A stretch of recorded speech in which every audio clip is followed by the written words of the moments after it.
Le 1er mai, des militants écologistes ont ciblé la villa Montmorency, résidence de Nicolas Sarkozy et Carla Bruni, pour dénoncer les riches pollueurs. Le 1er mai, des militants d'Extinction Rébellion ont mené une action à la villa Montmorency, quartier ultra-protégé du 16e arrondissement de Paris. Leur objectif, dénoncer l'impact écologique des ultra-riches, en s'en prenant symboliquement à leur lieu de résidence. Nicolas Sarkozy et Carla Bruni font partie des personnalités visées, tout comme d'autres figures du monde économique, artistique et sportif.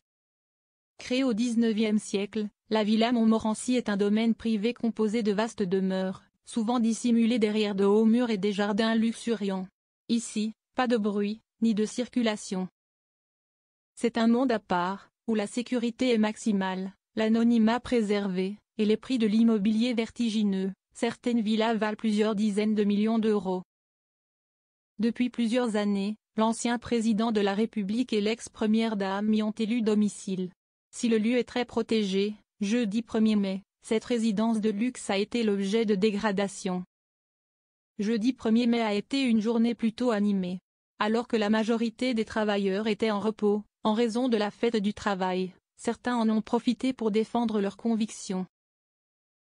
Ainsi, une trentaine de militants de Extinction Rébellion, XR, se sont rendus devant la célèbre villa Montmorency, dans le 16e arrondissement de Paris, afin de taguer les trottoirs et mettre de la peinture sur les murs.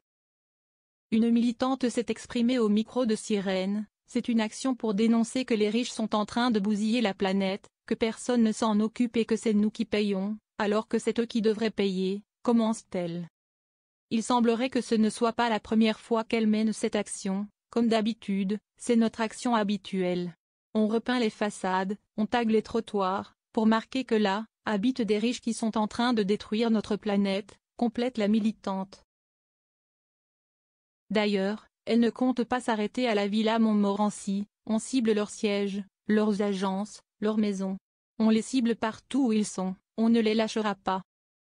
Carla Bruni et Nicolas Sarkozy ne sont pas les seuls à avoir élu domicile à la villa Montmorency. Elle compte aussi parmi ses habitants d'autres figures connues, des grands noms du CAC 40 comme Arnaud Lagardère, des artistes tels que Mylène Farmer, mais aussi des stars du football comme Didier Deschamps ou des patrons de médias.